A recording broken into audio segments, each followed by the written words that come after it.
setelah Syekh Muhammad Abdul Wahab menjelaskan tentang Ar-Rabb itu yang mencipta, dialah yang berhak untuk disembah. Setelah itu penting bagi kita untuk mengetahui apa sih saja model-model ibadah yang tidak boleh diserahkan kecuali hanya kepada Allah. Ini yang penting, apa saja macam-macam ibadah. Maka beliau menjelaskan, ya. Karena sebagian orang mengatakan, saya tidak berbuat syirik, tapi ternyata dia beribadah kepada selain Allah. Misalnya dia minta-minta ke penghuni kubur. Dia merasa, saya tidak beribadah kecuali hanya kepada Allah. Minta-mintamu itu ibadah. Doa adalah ibadah.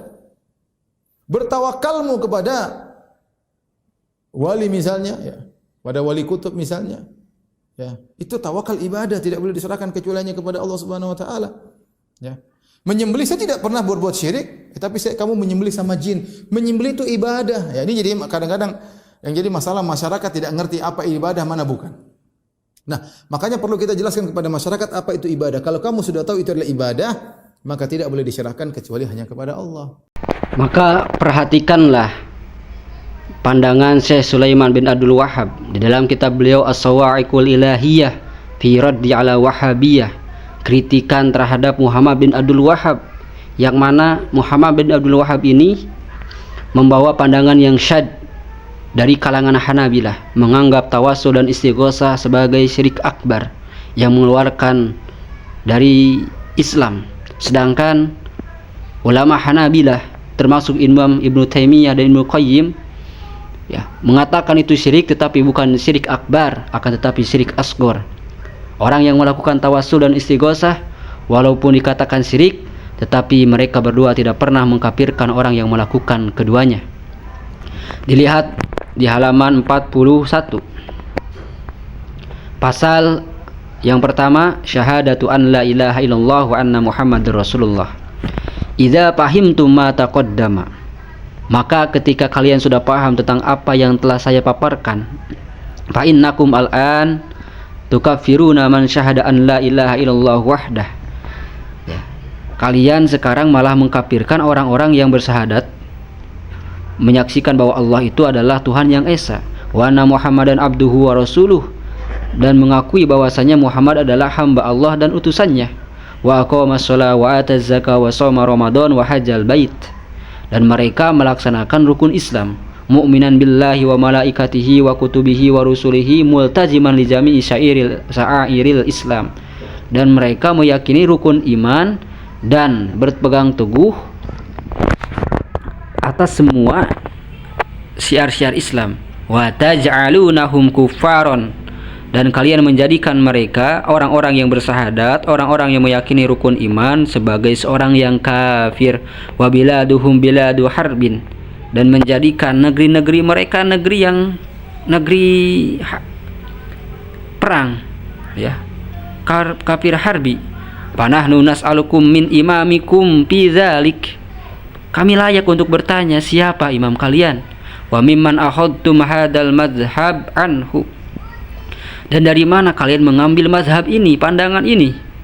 Fa in qultum kaffarnahum li'annahum musyrikuna billah, kalau kalian beralasan bahwasanya kami mengkafirkan mereka, orang-orang muslim itu, karena mereka sudah tawassul dan istighosah, itu merupakan kesyirikan kepada Allah. Walladzi minhum ma asyraka billah lam yakfur man asyraka billah, dan di antara mereka orang-orang yang tidak musyrik kepada Allah, maka tidak dikafirkan orang yang syirik kepada Allah. Lianna subhanahu qala innallaha la yaghfiru an yushraka bih, Allah tidak pernah mengampuni dosa orang-orang yang syirik. Wa ma fi ma'naha final ayat, dan ayat-ayat yang serupa. Wa anna ahlal ilmi qad adau fil mukaffarati man asyraka billah, dan orang-orang ahli ilmu memusuhi orang-orang yang kafir, orang-orang yang syirik. Qulna, Syekh Sulaiman menyatakan, kami katakan, haqqul ayati haqqun, ayat-ayat Allah Subhanahu wa taala itu benar. Wa kalamu ahli ilmi haqqun, dan ucapan ahli ilmu itu juga benar. Walakin ahli ilmi, akan tetapi ingatlah, para ulama itu qalu fi tafsiri asyraka billah, menafsirkan orang-orang yang syirik kepada Allah itu ai idda'a anna lillahi syarikan, mesti seorang itu ketika dia istighosah, ketika dia tawasul, ketika dia berdoa di kubur para wali, para nabi itu mengklaim bahwa mereka, para wali itu, para nabi itu adalah sekutu Allah. Kaqaulil musyrikina, sebagaimana ucapan orang-orang musyrik Quraisy, haula'i syurakauna la ta'uza manat hubal, itu adalah sekutu Allah, sedangkan kaum muslimin tidak mengklaim itu.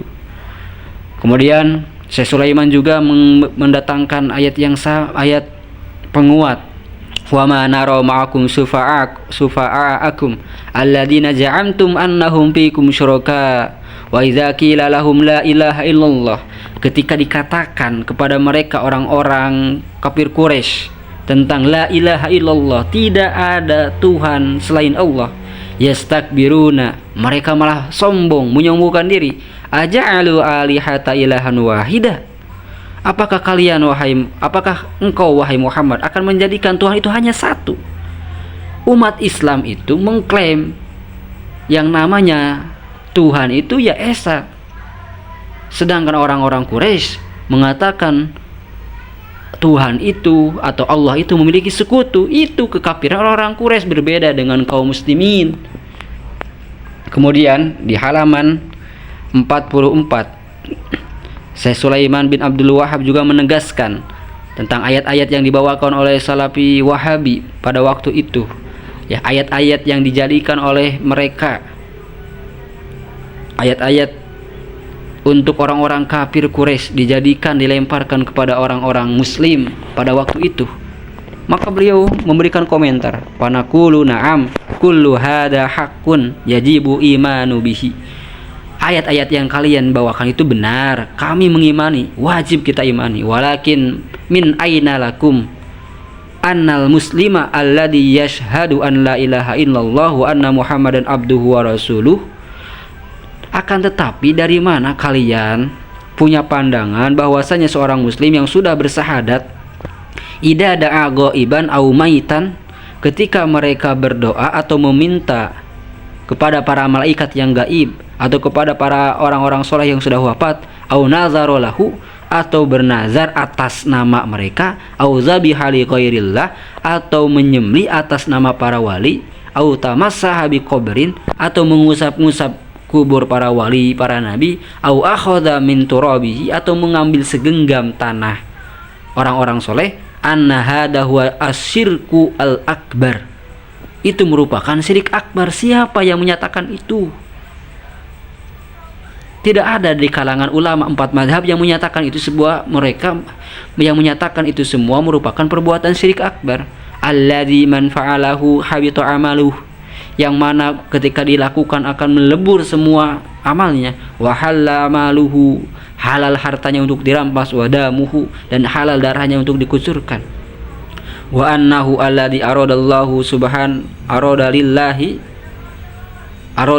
subhanahu min hadhil ayati wa ghairiha fil Qur'an, dan ayat-ayat yang semakna dengan apa yang dimaksudkan oleh kalian. Fa in qultum, apabila kalian mengatakan fahimna dzalika minal kitabi was sunnah, kami langsung mengambil dari Al-Qur'an dan sunnah. Tidak ada ulama yang saya ambil, tapi langsung Quran dan sunnah. Qulna, kami katakan, la ibrata bimafhumikum, pandangan kalian itu tidak dianggap karena kalian bukan mujtahid. Wala yajuzu lakum, dan kalian tidak layak untuk mengambil langsung dari Al-Quran dan Sunnah. Wala li muslimin al-akhdu bimafhumikum, dan tidak layak atau tidak patut, tidak wajib seorang muslim pun mengambil pandangan kalian. Fa innal ammatu, bahwasannya para ulama mujma'atun kama taqaddama annal istinbatu murtabatun ahlil ijtihadil mutlaqi, bahwasannya yang namanya istinbatil ahkam, ya, mengambil hukum langsung dari Al-Quran dan Sunnah, itu adalah gelanggangnya para ulama mujtahid mutlak. Wa ma'hada, kalaulah lawijtama'at syurutul ijtihad, kalian itu terpenuhi syarat-syarat mujtahid, lam yajib ala ahadin al-ahdu biqaulihi duna nazar, tidak diwajibkan untuk mengambil seorang mujtahid terhadap pandangan mujtahid yang lain tanpa nazar, ya, tanpa menelaah, meneliti kembali sesuai gak dengan pandangan atau sesuai gak dengan hujjah dan dalil. Kemudian di halaman 45 beliau mengatakan juga, wa in kultum, apabila kalian beralasan bahwasanya ahodna dzalika min kalami ba'di ahlil ilmi, kami mengambil pandangan itu dari sebagian ahli ilmu, ka Ibnu Taimiyah wa Ibnul Qayyim li'annahum sammu dzalika syirkan. Ya, kami ngambil dari Ibnu Taimiyah dan Ibnu Qayyim, mereka menyatakan orang yang tawasul dan istighosa itu sebuah dengan nama syirik. Kulna, kami tegaskan, hada hakun, benar. Mereka berdua menyatakan itu syirik. Wa nuwafiqukum ala taqlidi syaikhaini, dan kami juga taklid kepada ulama ini, ya, anna hada syirkun, bahwasanya itu syirik. Walakin, akan tetapi perlu kalian pahami, hum lam yaqulu kama qultum, mereka berdua tidak mengatakan seperti apa yang kalian katakan, anna hada syirku akbar, anna hada syirkun akbar, bahwasannya tawasul dan istighosa itu merupakan syirik akbar, yakhruju minal Islam, yang dapat mengeluarkan dari Islam, wa tajri ala kulli baladin hada fiha ahkamu ahli riddah, dan memberlakukan negeri-negeri orang yang melakukan tawasul dan istighosa itu sebagai penduduk murtad. Bal man lam yukaffirhum indakum bahwa kafir, bahkan kalian lebih kejam lagi mengkafirkan orang-orang yang tidak mengkafirkan mereka. Tajri alai ahlu ahkamu ahli riddah, dan memberlakukan negeri-negeri yang tidak mengkafirkan orang yang bertawasul dan orang-orang yang beristighosa sebagai orang-orang yang murtad. Walakinnahum rahimahumullah zakaru anna hada syirkun wa syaddidu fihi, mereka hanya mengatakan itu syirik dan tegas dalam hal itu, wa nahau anhu, dan melarang untuk melakukan tawasul dan istighosa. Walakin ma qalu kama qultum, akan tetapi mereka tidak menyatakan itu merupakan syirik akbar seperti yang kalian klaim. Kemudian di bawahnya, ma yadullu ala anna hadhil afa'ila syirkun asghar, ya. Syirik yang mereka pahami, syirik menurut Ibnu Taimiyah dan Ibnu Qayyim itu merupakan syirik asghar. Kenapa? Lihat sejarah. Ibnu Taimiyah pernah berdebat dengan Syekh Al-Bakri, ulama Asy'ariyah yang membolehkan istighosah wa tawassul. Saling debat, saling kirim buku, ya, balasan-balasan buku, bantahan-bantahan buku, tetapi tidak pernah terucap di dalam pada mulut Ibnu Taimiyah mengatakan Syekh Al-Bakri murtad, Syekh Al-Bakri kafir karena membolehkan tawasul, bahkan memerintahkan murid-muridnya untuk istighosah. Tidak pernah. Bahkan Ibnu Taimiyah menyelamatkan nyawa Imam Al-Bakri ketika terdesak oleh orang-orang kafir, sehingga kata-kata syirik yang diucapkan oleh Ibnu Taimiyah itu bukan syirik akbar yang mengeluarkan dari millah, akan tetapi syirik asghar, artinya itu merupakan dosa haram tetapi bukan syirik yang mengeluarkan dari Islam. Wallahu a'lam.